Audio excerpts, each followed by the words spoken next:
Good afternoon, Liberalists UK and viewers. My name is Mark, representing the Liberalists UK, and I'm here with Ben Brown.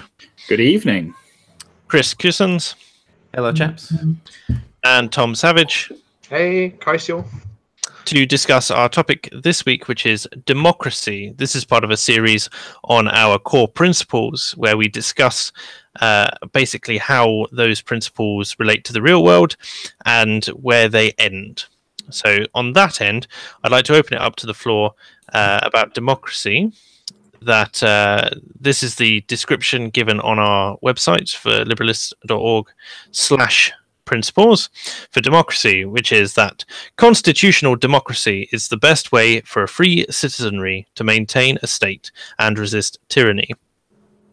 So what do we think of this definition? Is it expansive? Does it cover everything we need to? And where does democracy end for us? Okay, there's a lot to go through there. Yes.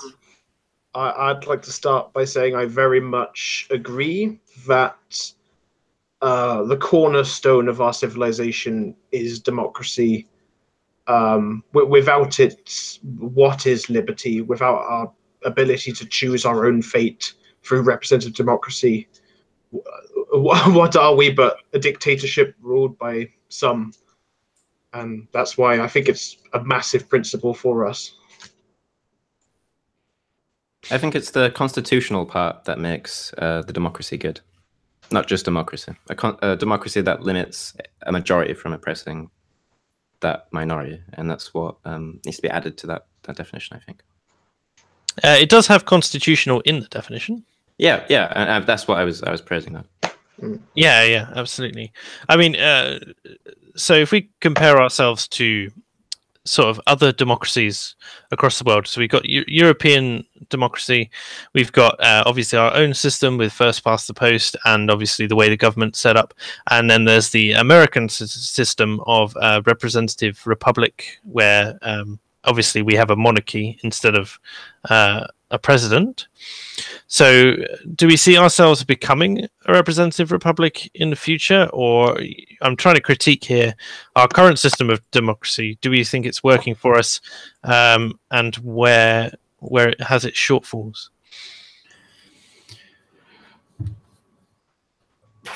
Who wants to go first? Because I don't want to jump in on anyone. You can jump in if you want. I don't know. No, go ahead, Ben. Well, I don't think our system's inherently bad. I think in some ways we're actually better off than America. I mean, look at, even though we've got officially a state religion with the Church of England, we're actually a very secular society. And I think that having the monarchy the way it is, it doesn't really negatively affect us at all, really, at the moment. If anything, it makes us some money.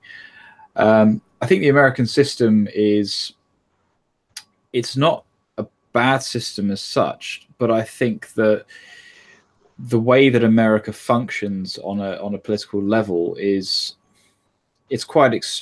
basically just two extremes at the moment, which I think is politics anyway. I think that the presidential system in America and our system are both the best systems to have in place. Either or, I think both have got their similarities, maybe a couple of marginal differences, but I would say that it's better to have a system where you have a clear-cut way of doing things, as opposed to, say, the Russians, where they've got the semi-presidential republic, where you have Putin. And I mean, who knows the prime minister of Russia? Let's see who knows. Oh, fucking hell! So everyone knows Putin. Puppet, some sort of puppet of Putin. So let's face it, the person who represents Russia is Putin, really, on the world stage. I'm not too sure what the prime minister in Russia's role actually is, but I think that we know who our prime minister is. We know who our party is. We know who to hold to account if you want to get any policies changed. And we've also got the royal family, who run separate to our political parties. That a lot of countries that may hate our leaders love the royal family. One of the things that I always find sort of slightly sticky about sort of the way our parliamentary system works in terms of democracy is that a lot of MPs represent their own views rather than attempting to represent the views of their community. So it's it's like it suffers the same problems that obviously the idea of a first past the post system suffers anyway, because I mean, if you look at the last election, for instance, it's like, well, who had the majority of the vote? And you just go, well, no one.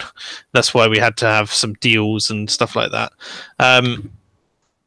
But the because at the moment, like, take my area. My area is very very heavily a conservative stronghold.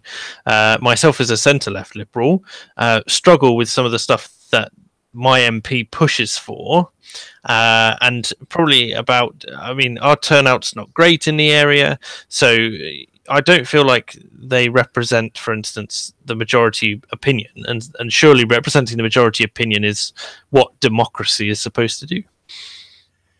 Yeah. No, I disagree. The majority opinion on, when you have someone like John Stuart Mill, are you familiar with the quote that I shared in the Reddit, that if one man was of one opinion and the majority of society of another, that majority would not be justified in suppressing them? I think it's important that we have a very limited democracy where the individual rights and liberties of our citizenry are held as at the top to protect the individual and their disagreements, their different ways of life. Yeah, protected by that constitution. I think that an MP should bring, you know, if individuals contact an MP, the individual should have a responsibility to represent that individual to Parliament. But also, when that MP votes in Parliament, I don't necessarily believe that they should represent their view as much as the overarching views of their constituency. Yeah, it's always going to be difficult for them, though. You can imagine like someone who has like pro-gay rights views of it in a constituency where maybe that's not the case. They're then put in a very difficult position where I even if I was an MP for an area, and I find it very difficult to vote against gay rights, even if the people who elected me, well, not even the majority, but a large amount enough said that they were against it. I can, not that I'm saying it's right for them to take the opposing thing, but I can understand how it can create a lot of conflict between the two things. See, when it comes down to our democracy here in the UK, I don't have an issue with the way things run as such. I think it just needs some tuning. The problem we do have over here is we have extremely safe seats. So you'll find that although, say, for example, the Labour Party of, say, Tony Blair, that was slightly more moderate, people might agree with some of their views on things. A Labour safe seat's not good when it starts to get more and more extreme, in the cases of, say, Manchester and Birmingham and places like that, where you get certain groups very dug in.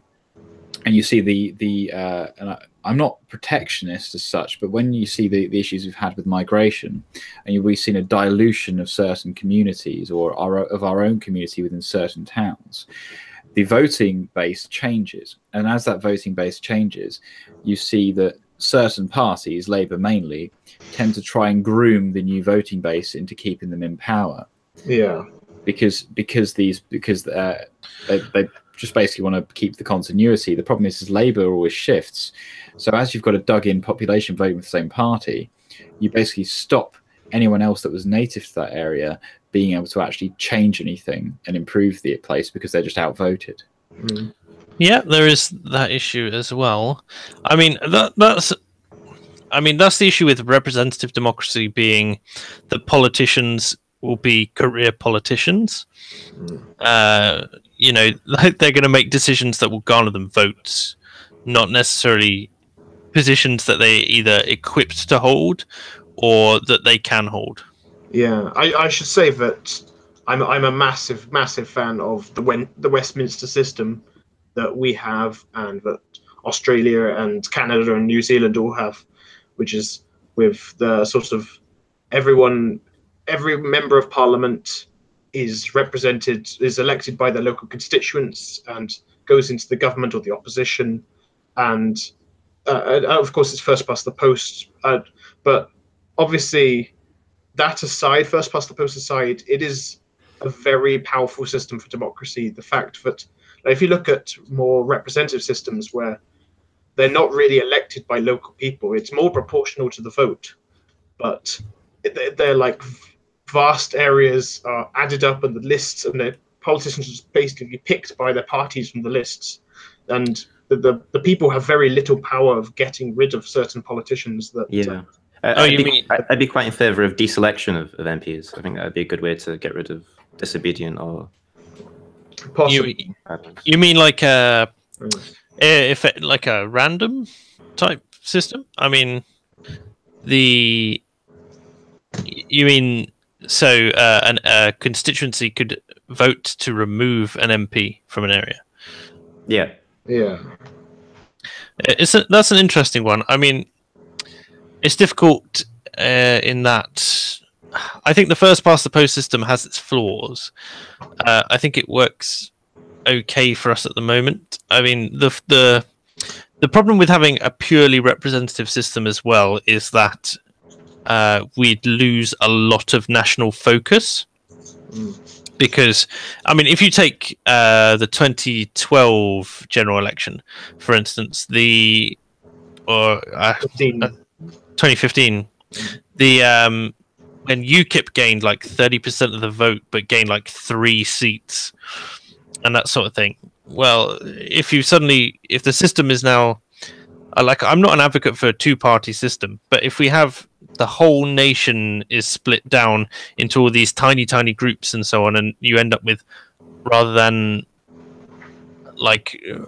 you lack vision, because people are going to argue and fight over what policies they're going to actually end up enacting in their 4-year term. I understand this. That stability is one of the big benefits of first past the post. It is. It exaggerates the primary parties, the big 2 parties, and hurts the small parties a lot. But I do think it does it too much, to such a large extent that it removes a lot of the controversy from politics when they're so sameish. Yeah. Well, see, where I live or where I'm from, there's I'm not too far from Bracknell, and the MPs and the council and stuff in Bracknell have been safe Tory for years. I mean, the MP for Bracknell has been Conservative since 1997 at least. It's considered an ultra safe seat on voterpower.org. But one thing I'd say about Bracknell, where for a while it was a forsaken town, they've recently, all the money they've cut back and held back, they've suddenly got a massive project where they've built this massive centre called the Lexicon, where there's loads and loads of shops that have suddenly opened up, and where the town was completely barren, they basically smashed all the old town down, built a whole new shopping centre there, and now the area has been reinvigorated and there's more money going through the area, and there's more jobs and things like that. So they've done where we used to have a big dairy there that used to hire a lot of people in the area, and that disappeared and all the jobs went.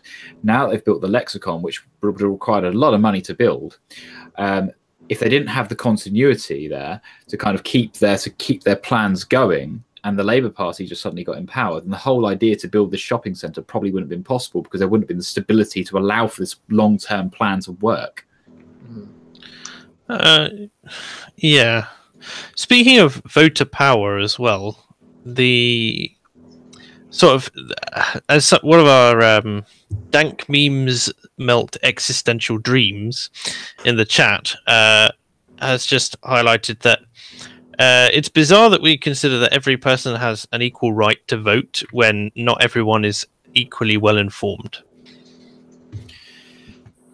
I'd say that that'd be very difficult to means test. You can't really measure how informed someone is or how intelligent they are. Yeah, I find most it's almost impossible, because obviously we're probably all very politically intelligent and probably almost look down on vast amounts of the public in terms of their knowledge about economic and political issues. But everyone does need to have their say, and that is important, however little they know. It's interesting, isn't it? Because, I mean, you take a look at something like the Brexit campaign, and I mean, when all the think tanks had finished with both campaigns, the amount of misinformation on both sides was just extreme. And if you consider like how difficult it is to remain well informed in that environment, particularly if you're busy, right? Because most of the people I consider to be politically active actually have quite a lot of free time relative to their working. So if you're talking about the person who wants to vote but is also working 2 jobs and looking after family, it's a difficult situation for them to be particularly politically woke, as it were.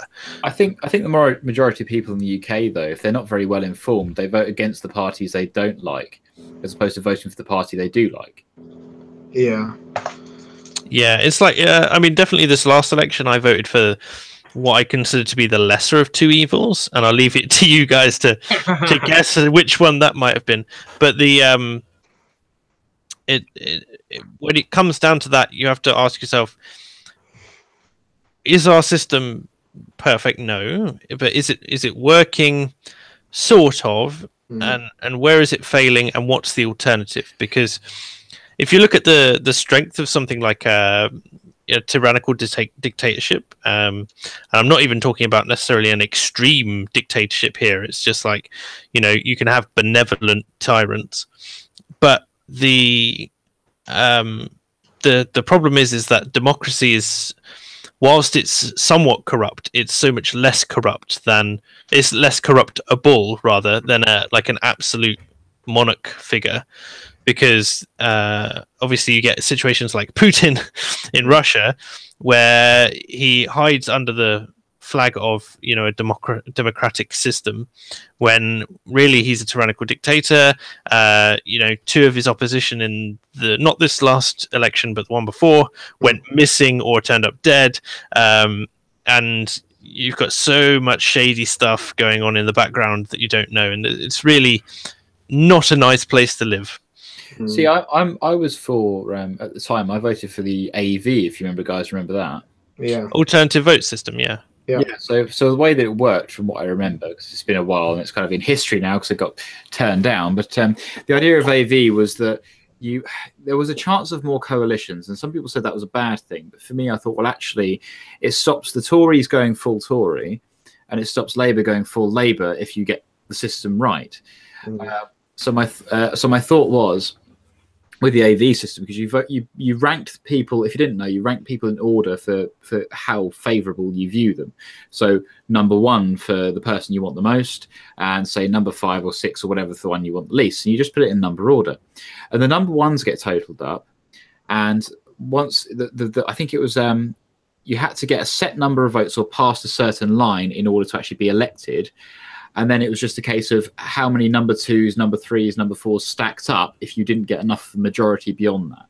So, well, it was a case of you had a score 1 through 6, and then you would reverse the scores. So if you put a number 1 that was worth 6 points, and then you tally up all the points, and then whoever had the most points was the person who got elected, as far as I understood it. Yeah, it's sort of. I'm a big advocate of the voting system, single transferable vote. I don't know if you guys know about that. Why don't you explain it for our audience as well? Okay, so single transferable vote is a semi or quasi proportional system.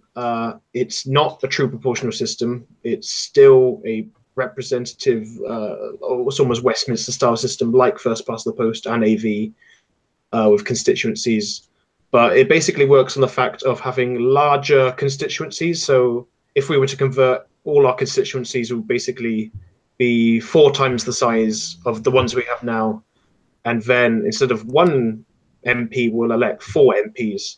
And then it works basically on that level of the same level as AV with the first choice, second choice, third choice. And then you basically...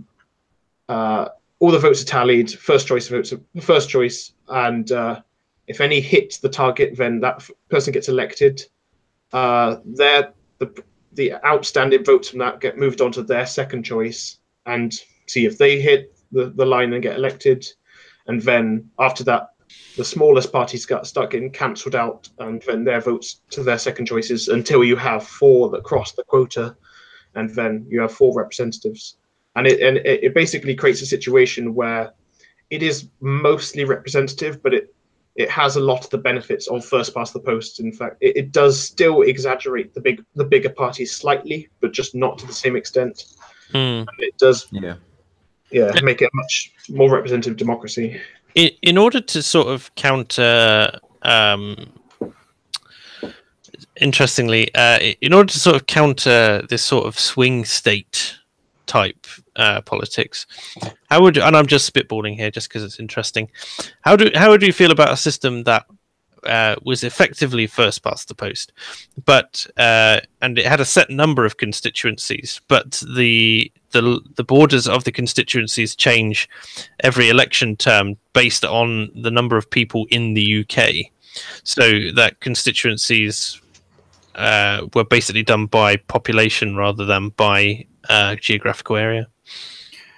But the problem is different geographical areas have different issues within them. So when it comes down to elections, what you're effectively saying there is it doesn't matter what their local issues are. We're just going to focus completely on national. Because I mean, if you have if a person changes the borders that they represent, then they may not be completely up on what challenges that area faces. So you can't guarantee they're going to have a very broad understanding of what that area needs.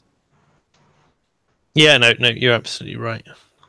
But then I'm in favour of devolved powers anyway. So local councils would have more sort of power than they do now, and I'm not saying that councils would change. Yeah, I'm also a big fan of devolved powers, and to the fact that I have like sort of crazy fantasies about having like a Wessex and a Mercia parliament and stuff like that. Yorkshire independence. It's interesting, isn't it? Because you think devolved powers in terms of local government, and then MPs would purely be for national interest, which I think would kind of be a suitable disconnect, because then your local parliament, as it were, or local councils would be able to vie for that political sort of capital, in that, you know, they have to represent the best views of the local people around them, and then MPs can focus on the national views of their constituency.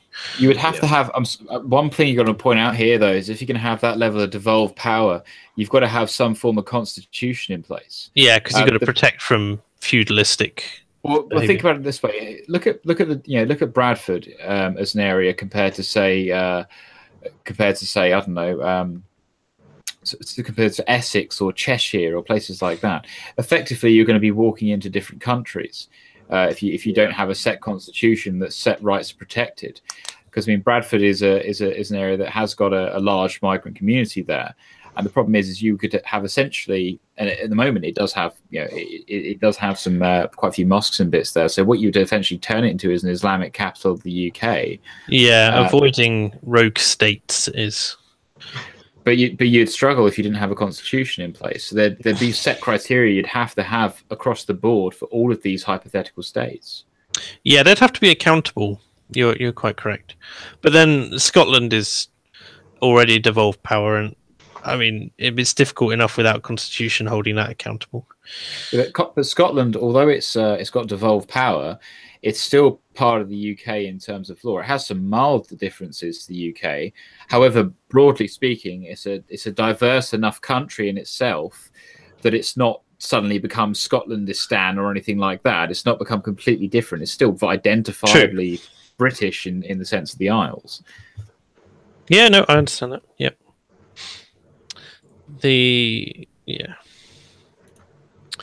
So, I mean, speaking of our current system, though, and the democratic side, if we move away from the Commons and talk about the Lords, because the Lords are obviously inherited positions, and they also break democracy. You know, they're unelected, but at the same time, because of that, they're detached from all the sort of the tripe of actual politics. With they're much less concerned with votes and more concerned with the fabric of the society of British society as a whole, and a number of times they forced rereadings of bills that have protected us. So I mean, although they were unsuccessful because Parliament the House of Commons can run something into the Lords enough times, the Lords can't overturn it after a certain point. But for instance, for a long time, they protected us from legislation like the Snoopers Charter. So how do we feel on the Lords? I just want to point out with the Lords that you can't have hereditary peers anymore as of 1999 in the House of Lords Act. And the last hereditary peer to sit in the House of Lords to inherit the right to sit in there that was non-royal was 1984. Gotcha. Well, there's still the elected hereditary peers, which now like form a tiny part of the House. It's mostly appointed at this point by governments. But there are still hereditary lords, but there can only be a certain number of them, and then they are elected by the lords of the land to be represented. It's very weird. Do they still have bishops in the House of Lords? Yeah, I think so. Yeah. See, yeah. You go. No, you go. I've been talking for too long. It's a very weird situation because they are very much unelected, which is sort of makes me squirm. But as long as they don't have too much political power, same as the monarchy, really, they play a purpose in helping to make laws better, not creating laws, but just doing the fine tuning of laws that the Commons obviously create. And it works well with them being not elected because they don't tend to get so political and tribal and stuff. I view the Lords as the pragmatic brakes on anything. So the Lords are made up of people who are in industry and things like that. So they can, and I think that it's really what we should have is some level of constitution in the UK, which the House of Lords would kind of be the defenders of the constitution too.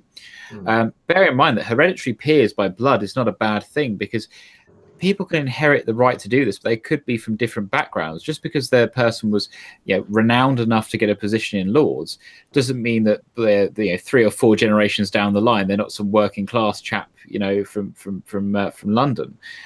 So when you remove the hereditary peers, actually what you end up with are the people that have got the money and the status to be made a lord, where actually it's good to have a common chap in there as well. So I think that actually it's a good thing to have bishops in the House of Lords, and I don't think that there should be multiple religious lords in there, because the bishops and people there are the only people that can will necessarily have a reason ideologically to put the brakes on anything that would basically involve a mass uprising of another religion that was there to challenge. Well, you could equally do that with principled liberals in an upper house to defend any issues that they might have with their secular freedoms to not be impinged upon. But I think until you get a constitution in place for these freedoms, I don't think you're gonna be able to. I don't think you'll be able to stop and allow that to happen in the first place. Absolutely, yeah. I'd actually argue for an upper house to be unelected, but not necessarily full of bishops and other lordly type. I'd like to see an upper house where it's where they're peer reviewing laws, not just protecting the Constitution, because you'd have perhaps a judiciary body dealing with the protection of the upholding of the Constitution, but for an upper house to overview laws that have been proposed and perhaps critique it, saying you've overestimated the cost of this building project, send it back and redo it. It's hard to sort of tell why the Lords have been so effective, because it's weird because we've obviously voted in Brexit to get away from unelected people making decisions for us, and obviously the Commons makes decisions and the Lords approves decisions. So it's interesting that an unelected body like that, despite them being appointed by the government, is actually effective at sort of determining what kind of legislation needs to be sent back for rereadings and that sort of thing. I think if they were fine-tuned, people would be more in favour of them as well. So if they did actually have some level of constitution to protect, then people will say, well, they're unelected, however, they're all singing from the same hymn sheet, is the job they're supposed to do. Yeah, I think that it would be good for the Lords to have a bit of pruning as well. I don't know if you watch the BBC House of Lords documentaries, but there are so many Lords. I think there's like, I can't remember the number, like 800 of them or something, and lots of them don't really do their job well, and there's like a sort of 100 or so that are fantastic at their job and are in every day, and so I would be up for some sort of fine tuning of the House of Lords to make it better, but I am in favour of unelected. I think There's 797 of them. okay. Good grief! I didn't realise there were that many. Yeah. Oh yeah, there's loads. But the only thing I would want to see, because I'm ignorant on this matter, is I would like to see how many lords are there per industry. Because I think that if, like, say for example, Lord Sugar is is a big capitalist in Britain. He's done very well. He came from a working class background and he worked his way up. And I think that having someone like him there to talk about markets and things like that, and anything trade related, is very important. And I think that the breakdown of the Lords should be considered when we're factoring this in. I don't have the information here, so I can't comment on that. But I think that actually having representatives from different industries, having 797 people sounds about right, really, when you think about how many industries there must be. Yeah, I can understand that. Just a thought. That was. Yeah. Well, let's move on from the Lords then. Should a liberal society reserve the right to vote away its liberal freedoms, and if not, why not? No, absolutely no. What's the point? What's the point in the Constitution if it's not there to defend the individuals, the citizens, and their rights to speak freely and maintain their property and etc. Sorry. It's certainly, yeah, I agree. It's certainly a dangerous road to like mob mentality and tyranny of the majority and stuff, which a constitution would try and avoid. It's all about protecting, the government should be about protecting the individual and the individual's rights.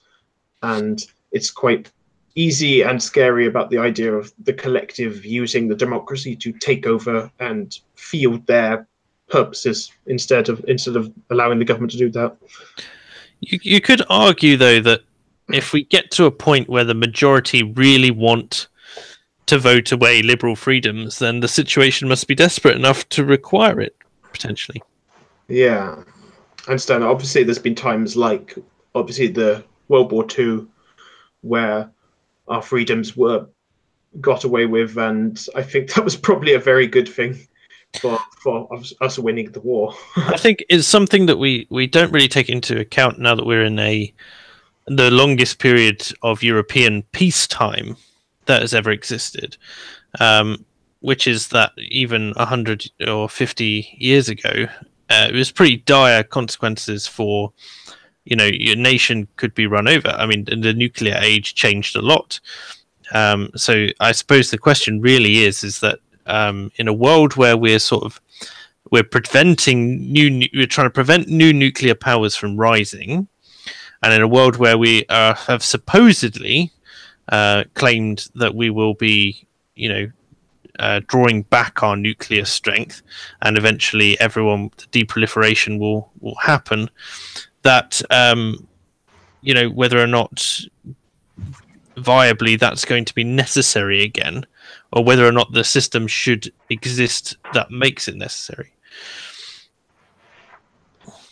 Yeah, it comes to the subject of will there ever be another World War situation with the technology and culture we have today? And that's a different subject, but I do think it's preferable that we, because I love this country, I love this culture, that we do win a world war over us holding on to all our rights. But as I said, yeah, it's a very dangerous tightrope to be on, like trying to keep hold of the rights of the individual and the Constitution and freedoms for the future, but also making a temporary strong country.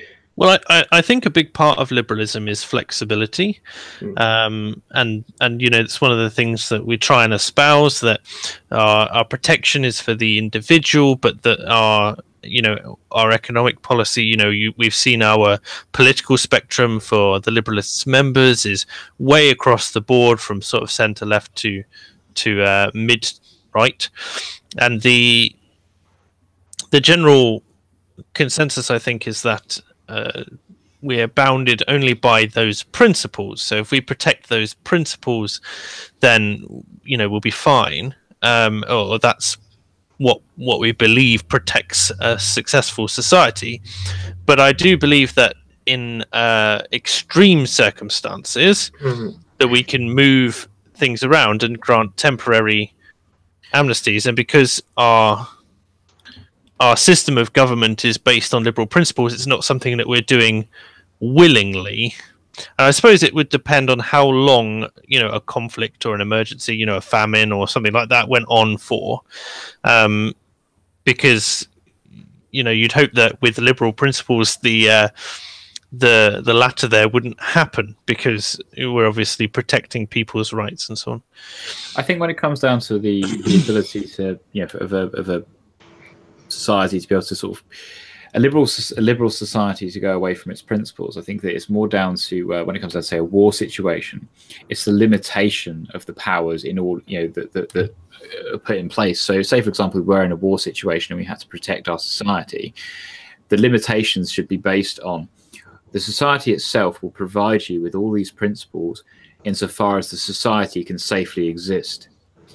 If there's any a time where there's a war period, like World War or anything like that, it's a case of it's seen as a public duty to look after your country, that, you know, in order to preserve the rights that you have. However, at the same time, it should be clear that once the period is over, that is it. The powers get removed and you go back to being a normal citizen again. And it's more down to making these things clear, the boundaries of what, you know, what constitutes your rights in the society, and when you have to protect your rights yourself. Because I would look at it as, if there's another nation that's looking to infringe on your rights by attacking your nation, you should defend your rights as an individual. And so the onus is on you as well, as an individual within the society that provides you with these rights, that you should look to protect them. I think it's framing.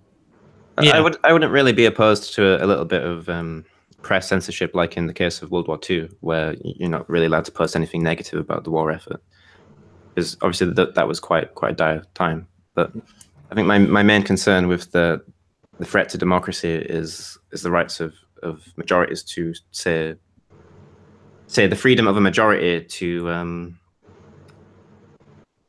oppress you and take away your individual liberties and rights, because they say that democracy grants them the right to take away your rights, whereas I think democracy shouldn't be anything. Well, this is where a constitution should be implemented for the protections of these principles. And the point should be made again in the framing that these principles are in place for everyone, left and right, to ensure that they can have their ideas. They want to put forward some ideas from the left wing spectrum and the right wing. That's fine, because the framing is you are choosing these rights, or you're choosing these laws, and choosing these lawmakers. However, these lawmakers will never be able to infringe on your rights in able to challenge them. So basically, in times of crisis or and so on, the ability to temporarily suspend liberal freedoms should be exercised in order to protect the entity, or, you know, the state that has given rise to those freedoms in the first place. So the right to exist and actually enjoy them. So eventually, obviously, that is a temporary suspension, and it comes back as soon as the liberal entity is free again. I do have hope for that would happen, because obviously in World War II it did happen because obviously Churchill ruled the country during that time, but then in the 1945 general election, Labour and Clement Attlee won the election, which is you'd think is against what would happen. He was running against Churchill, but yeah, democracy returned and Labour took the election. So If it's happened before, I hope it would happen again. Yeah. I think that's a lot to do with the ethic, the liberal ethic and tradition in the UK. And that if say if a war like World War II were to go on for a long time, people might start to forget that tradition if those measures were brought in. If you were prescribing the press and freedom of expression, and the war was a long time, people perhaps could forget those liberal ethics and traditions. Yeah, I think that's why it's important in the current culture war that we have that we as liberals reclaim the word and prevent it from being, more corrupted than what it's already become. Absolutely. Yeah. I mean, we were pretty apathetic. I know I certainly was until, I'd follow the news and current affairs because I had to as well for my job, but I was pretty apathetic in terms of engagement until really I started to see this erosion, and liberalism really wasn't being represented by those who called themselves liberal anymore. Yeah, but that's partially the fault of the right. It's the fault of both sides. No. So the problem is the term liberal itself is generally seen as, having to have your own rights and all that sort of thing. The problem is in America, the way that the right-wing press and things framed it was liberal was synonymous with the left, as opposed to the liberal left. It was just the left in general. Yeah. So I would say that really the issue is the right kept using the term liberal for people that were completely illiberal, and so therefore the word got lost. However, we were, I'm sure. Let me tell who of you lot started out probably as someone that would watch things like the Young Turks and things. So you were kind of semi-left leaning or centre of the left square. You were kind of centre of the left. I was a full-on left anarchist. I was a socialist. Okay, and what about you, Tom? Yeah, I've been careering around the green quarter, but I've never ever left the green quarter. I've been centrist, and I've been a socialist and everything in between. So you might have agreed with some of the things that say people like the Young Turks would have spoken about before regarding gay rights and things like that. The problem is those people got became the voice of the left, and they started to go insane. Now, when they started to go insane, we started to realize it, and we started to shift more to the right in compared to them. The problem is they were the liberals all along, and they always defined themselves as the liberals and things. The problem is they kept becoming illiberal, and so what happened was the term liberal just got redefined because the people went crazy. So I just want to make the point that when it comes down to liberal, we're reclaiming the term liberal, but at the same time, I think now the right wing are starting to understand that maybe they've done a bit of the damage as well. Because I've noticed that a lot of them now call them leftists, not liberals now. So the term classical liberal and things are making a comeback. I think that a lot of leftists are actually quite against liberal. They see liberal as a dirty word, especially anarchists, and even in early feminist texts, you'll see them say, use liberal and whiteness in the same vein. They dislike the term liberal. I think it's this American debate where you see, I don't know, Fox News or whatever. They'll describe these crazy people and they'll call them liberal as a buzzword when really they're nothing like that. Moving back to our original topic of democracy, I just want to bring up the idea of referendums. So you have this idea as well of the tyranny of the majority. And so what role do we think that referendums should take in a representative democracy? And how do we identify what is a legitimate tyranny versus an application of both law and cultural authority? Because that's potentially what referendums are supposed to be measuring. I sort of like the situation at the moment. Obviously, you can do a tuning, but where referenda are only used for basically sweeping changes in the constitution and not really for political issues. Therefore, changes in voting system, changes in how the whole democracy works and stuff like that. I think they work. Referenda work much better for those sort of issues than the actual political and economic issues. I'm not sure that there should ever be a referendum on the rights of the individual. I think there should just be inalienable and clearly defined within a constitution. I don't think any majority should ever be allowed to oppress a minority. It's interesting, isn't it? Well, again, I'm going to bring it back to that age-old the conscription idea. That is there no situation then that you believe would be appropriate for conscription to be a viable option? Yeah, I think it could be. It'd be very undesirable, but I think it could be viable. It's just the last resort sort of thing. You could always tell them you're a pacifist. But what system would then basically what system would enable that? Conscription.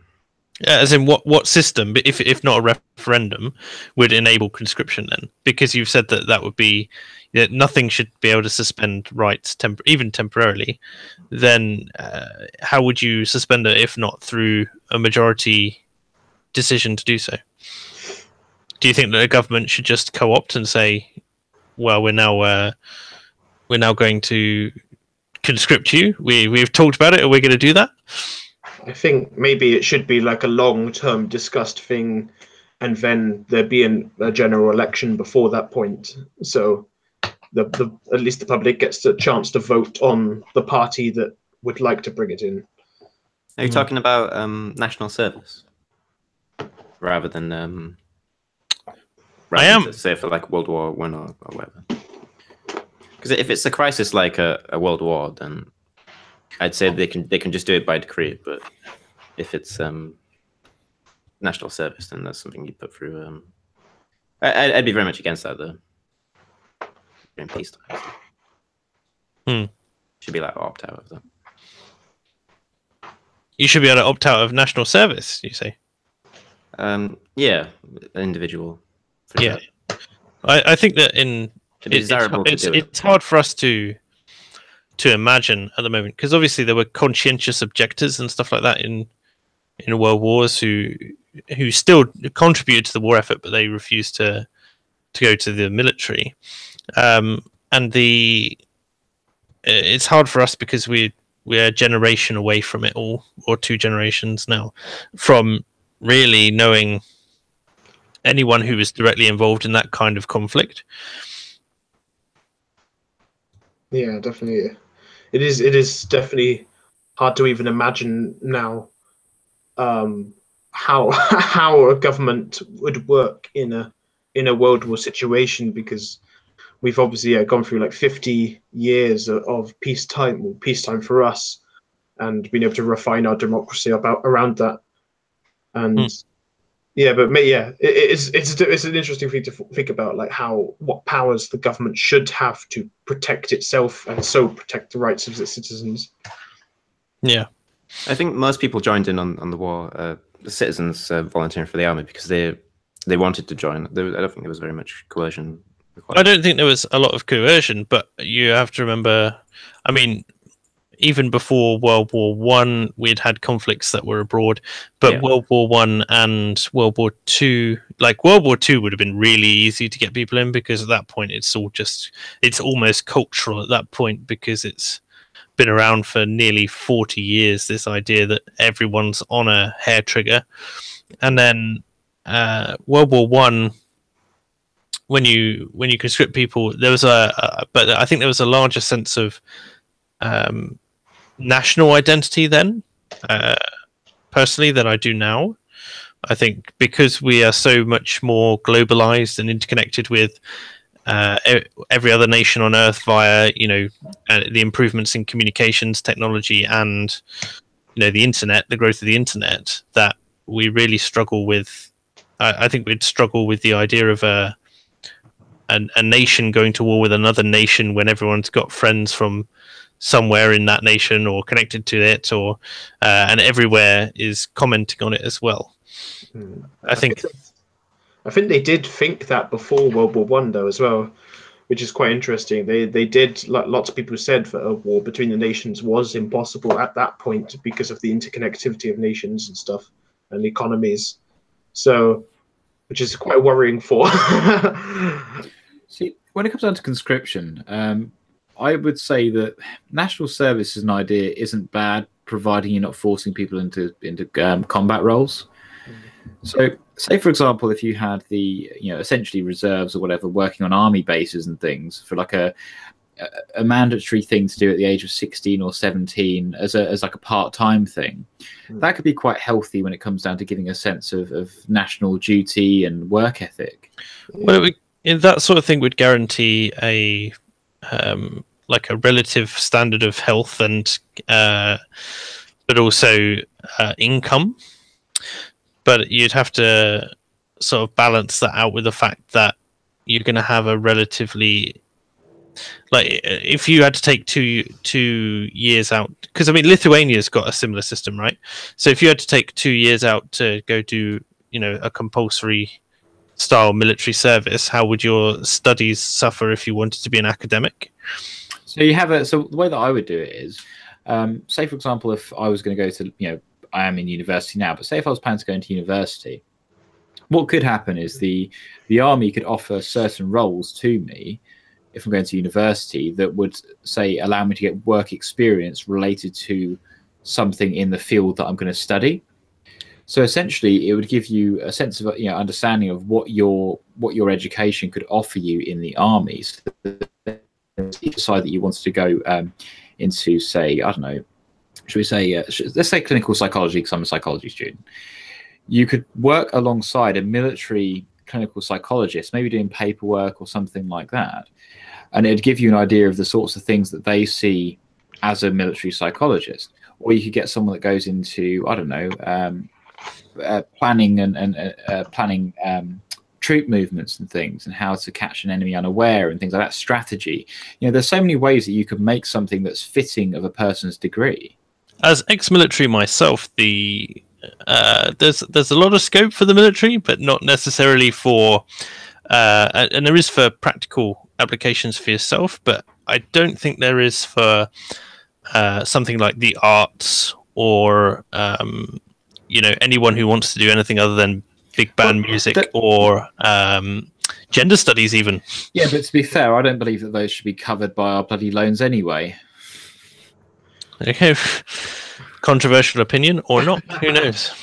Well, that's the thing about national service, is it doesn't need to be involved with the military at all. Like you could have any sort of service to the society as national service. Yeah, like even planting trees or something like that. Yeah, David preservation. From the comments says, Switzerland is a good example of regular referendums being workable. The general public are significantly more politically aware as a result, and they also have national service and all own a gun. I was hoping this was going to come up because I wanted to actually put that down as the last 8 minutes if we haven't got anything else to come up. So with Switzerland, you've got 8.372 million of size of the population, compared to the UK's 65.64 million. So it'd be far more difficult to implement, I would have thought. Yeah, I agree. I found that the voter turnout in a lot of Swiss elections are quite low, around 50-60%, lower than the national elections. I've actually got another topic which we could discuss in the last few minutes, actually. Yeah, feel free. So in Australia, they have mandatory voting, which is quite weird and shocking, and I would like to know what you guys think about that. If it's a secret ballot, and perhaps perhaps it might be better to incentivize people to vote rather than threaten them with a prison sentence. But it would be very good if there was some incentive, perhaps a small tax cut or whatever, to get people to vote. And if they don't want to vote for a party, they can spoil the paper or something. Yeah, I was going to say, I don't think that there's a problem with...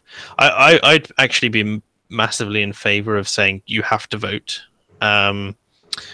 But at the same time, I think that we should be able to retain the right to put a dissenting vote, as in to spoil the ballot paper. Absolutely. If it's a private ballot, then you'd have that anyway.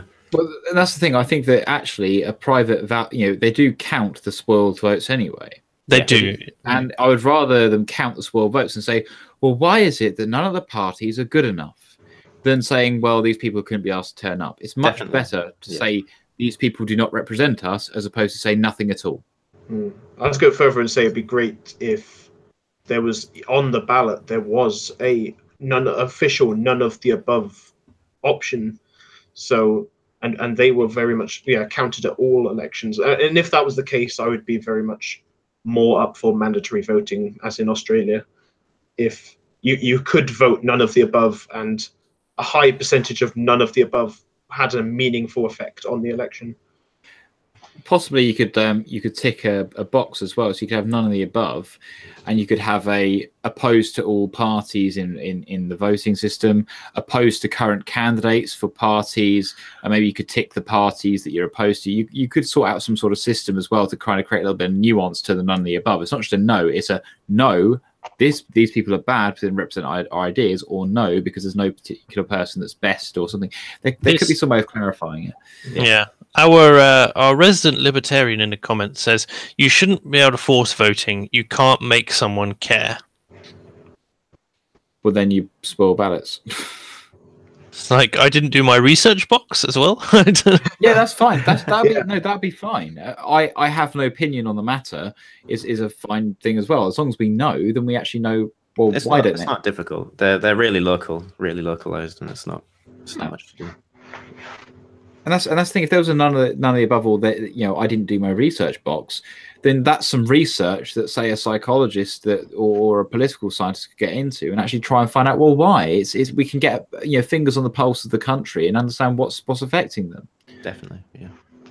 It's interesting. I will poll the community about how we'd feel about an Australian system of mandatory voting. I think that would be an interesting thing, and maybe we can discuss that on our next stream on the same topic, because we are intending to obviously run multiples of these over time to see what our opinions are and get multiple people on, hopefully lots of more different things.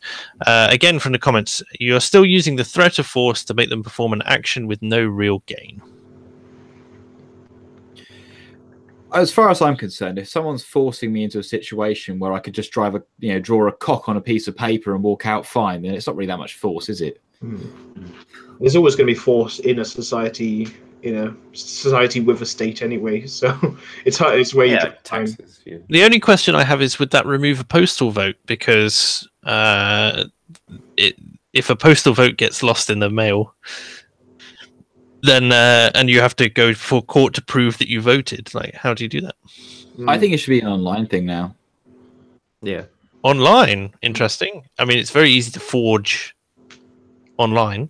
Yeah, I have not much idea of the subject, but I do worry that it's a bit easy to hack or something. Okay, so if you had, because we're getting, biometrics are getting really sophisticated now.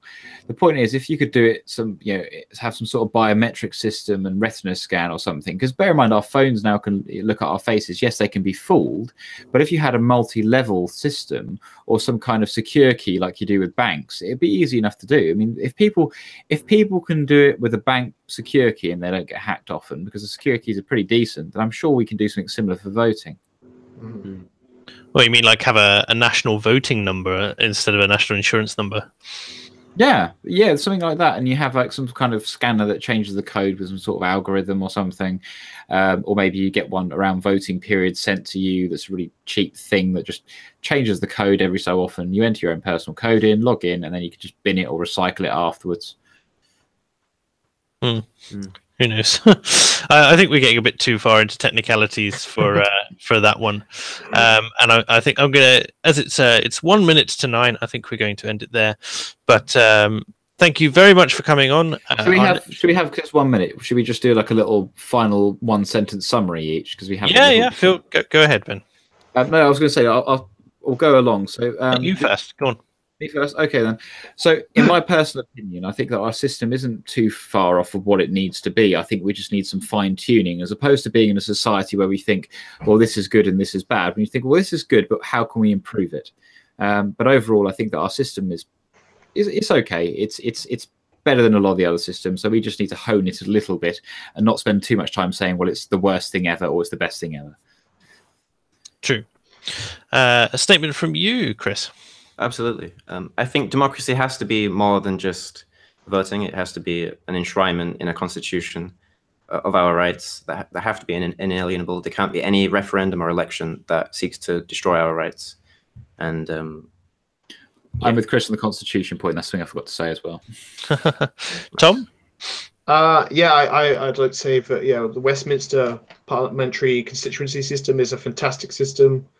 I think that it would be a lot better if we used a single transferable vote for a more proportional parliament. I would recommend everyone check out CGP Gray's videos about single transferable vote, and this is the worst election in UK history, which are both fantastic videos and taught me so much about the subject. And I'd just like to say that to viewers who basically don't understand what we're trying to change, because a lot of politics is built on change, and we as liberals and liberalists are seen as advocating a lot of the time for the status quo. It's that we believe that the system that the principles that our system is currently built on are liberal principles. We want to keep those enshrined in law. We want to make it constitutional, and we want to ensure that the status quo, as it were, is maintained and refined and made better and improved, and not scrapped in favor of a system which is going to destroy the fabric of our nation. Let's not throw babies out with bathwater. Of course not. But thank you all for watching and commenting, and thank you to our guests, Tom Savage, Chris Cusans, and Ben Brown. Take care, everybody. Thanks very much. Thanks for having me, Mark. Bye.